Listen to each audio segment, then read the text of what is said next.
India के कोलकाता शहर में 9 अगस्त 2024 की सुबह एक ऐसी खबर सामने आती है जो पूरे देश को हिलाकर रख देती है। ये खबर थी एक 31 साल की महिला डॉक्टर की जो कोलकाता के आरजिकर मेडिकल कॉलेज एंड हॉस्पिटल में अपनी ट्रेनिंग कर रही थी। हॉस्पिटल जैसे सुरक्षित माने जाने वाले जगह पर इस महिला डॉक्टर का मर्डर एंड रेप होना काफ़ी चौंकाने वाला था।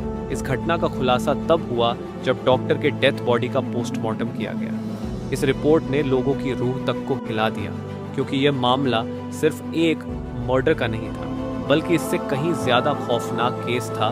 पोस्टमार्टम रिपोर्ट में खुलासा हुआ कि उस डॉक्टर की हत्या गला घोंटकर की गई थी, इतनी ताकत से कि उनका थायराइड कार्टिलेज तक टूट गया था। इस हत्या के पहले डॉक्टर ने अपनी जान बचाने के लिए कोशिश किया था।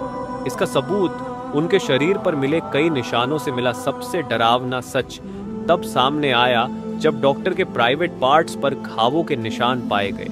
इससे साफ हुआ कि यह सिर्फ मर्डर का मामला नहीं था, बल्कि ये रेप के बाद किया गया एक खौफनाक हत्याकांड था।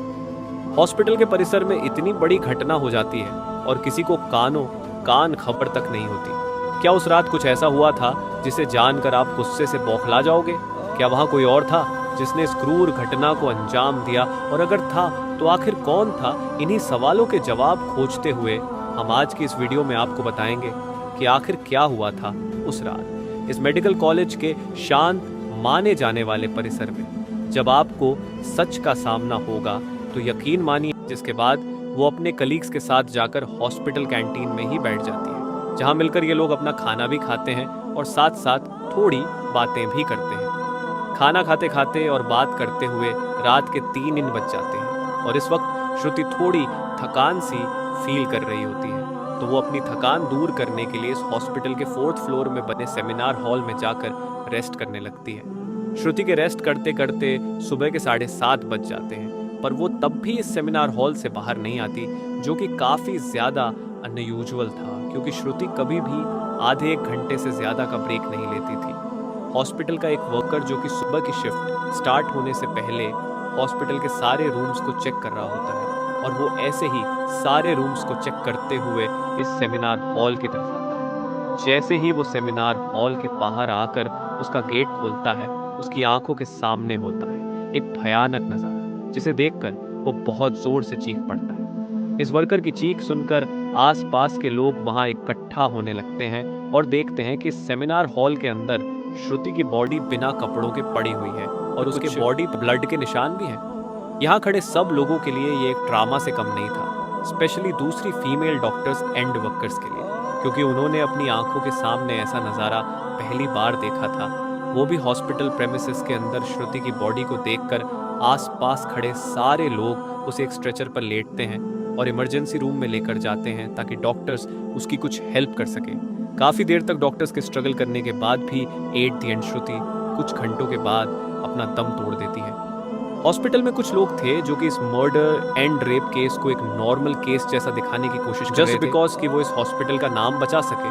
बट जब पोस्टमार्टम रिपोर्ट्स आती हैं तो सब दूध का दूध और पानी का पानी हो जाता है। इन रिपोर्ट से साफ साफ पता चल जाता है कि श्रुति के साथ किसी ने ज़बरदस्ती गलत हरकत करने की कोशिश करी, और जब वो इस इंसान से अपने आप को बचाने लगी तो उसने उसका गला घोंट दिया, इवन उसे बहुत बुरी तरीके से मारा भी और फिर उसका रेप भी किया। ये सारे प्रूफ मिलने के बाद ये केस पुलिस को हैंड ओवर कर दिया जाता है एंड पुलिस वाले इस क्रिमिनल को पकड़ने के लिए लग जाते हैं। सबसे पहले पुलिस उस क्राइम सीन पर ही छानबीन करती है जहां ये सब हुआ था। किस्मत से पुलिस वालों को वहां पर श्रुति के कुछ नेल्स एंड ब्लड सैंपल्स मिलते हैं और साथ ही एक ब्लूटूथ नेक बैंड। ये केस शायद और भी जल्दी सॉल्व हो जाता अगर उस फ्लोर पर सीसीटीवी कैमरा होते तो, बट बदकिस्मती से इस सेमिनार रूम के अंदर या इसके आसपास कोई सीसीटीवी कैमरा नहीं थे। लेकिन जिस रास्ते से इस फ्लोर पर एंटर करा जाता था वहां पर कुछ सीसीटीवी कैमरा थे। पुलिस वाले इन सीसीटीवी कैमरा में सुबह के 3 बजे से 8 बजे के बीच की रिकॉर्डिंग चेक करते हैं कि इतने टाइम के बीच कितने लोग इस फ्लोर पर आए और गए थे।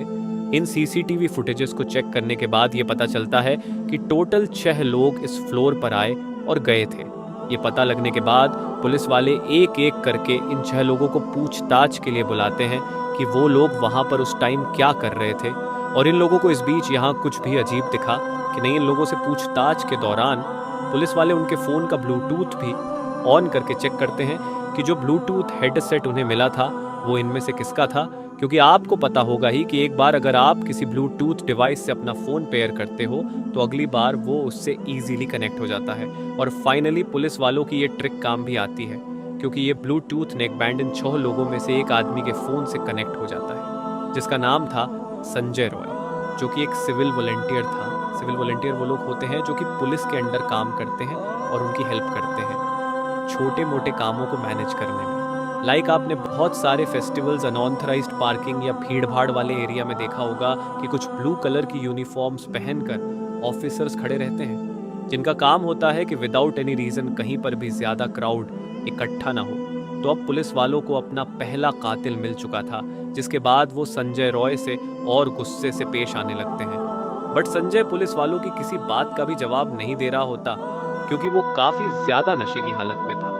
इस बीच पुलिस वाले संजय का फ़ोन भी चेक करते हैं, जिसमें उन्हें भर भर के पॉर्नोग्राफिक कंटेंट मिलता है, जिससे उनका शक यकीन में बदल चुका था कि संजय ही श्रुति के मर्डर का मेन कल्प्रिट है।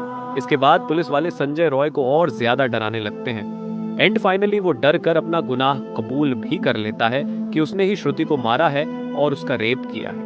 ये पता लगते ही कुछ पुलिस वाले और प्रूफ्स कलेक्ट करने संजय रॉय के घर जाते हैं, जहां पर उन्हें एक शू मिलता है जिसके ऊपर कुछ खून जैसे ही धब्बे थे।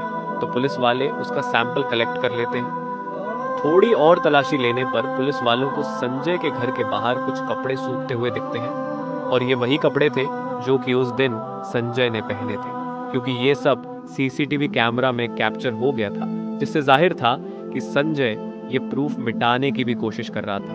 बट जब संजय को पूछताछ के लिए पुलिस स्टेशन में लाया गया था, उस वक्त वो काफ़ी ज़्यादा नशे की हालत में था। तो क्या वो ये सब बस इसलिए कर रहा था ताकि उसे कम सज़ा मिले, जस्ट बिकॉज वो उस वक्त नशे में था। बाद में जब पुलिस वाले उस शू पर लगे ब्लड सैंपल्स को चेक करवाते हैं तो वो भी श्रुति के ब्लड से मैच हो जाता है, which was a solid proof against him. इन सारी रिपोर्ट्स एंड डिटेल्स को एक साथ कंबाइन करके पुलिस वालों को पता चलता है कि उस रात संजय रॉय काफ़ी ज़्यादा नशे की हालत में था और वो रात के 11 बजे हॉस्पिटल में एंटर करता है। संजय अक्सर उस हॉस्पिटल में नाइट शिफ्ट किया करता था, तो उसे यहाँ की काफ़ी अच्छी नॉलेज भी थी कि कहाँ पर कैमरा है और कहाँ पर नहीं। तो वो आराम से इस हॉस्पिटल के 4th फ्लोर पर जाकर बैठ जाता है, क्योंकि वो नहीं चाहता था। तभी संजय की नज़र श्रुति पर पड़ती है, जो कि रेस्ट करने सेमिनार हॉल में जा रही थी। श्रुति को अकेला देखकर संजय के इरादे बिगड़ने लगते हैं। वो पहले काफ़ी देर तक इस फ्लोर के चक्कर लगाने लगता है, ये कंफर्म करने के लिए कि कोई यहाँ पर ज़्यादा आ तो नहीं रहा। जब उसे लगता है कि हाँ उसका रास्ता साफ है, तो वो 4 बजे सेमिनार हॉल के अंदर एंटर करता है और फिर वहाँ से 4:45 पर बाहर आता है। इन 45 मिनट्स तक श्रुति के साथ इस आदमी ने क्या क्या किया होगा और वो कितने पेन से गुजरी होगी, ये सोच कर ही किसी का भी दिल सहम जाएगा। स्पेशली श्रुति के पेरेंट्स, जिन्होंने इतनी उम्मीद से और सेक्रीफाइसेस करके अपनी बच्ची को डॉक्टर बनने भेजा था, एंड श्रुति अपने पेरेंट्स की अकेली बेटी थी, तो उनके लिए तो ये किसी सदमे से कम नहीं होगा। एंड गाइस, ये केस अभी भी क्लोज नहीं हुआ है और 23 अगस्त तक संजय राय को कस्टडी में रखा जाएगा। इस कातिल इंसान के साथ क्या होना चाहिए आप कमेंट में ज़रूर बताना, और इस केस रिलेटेड जानकारी देखने के लिए चैनल सब्सक्राइब करें।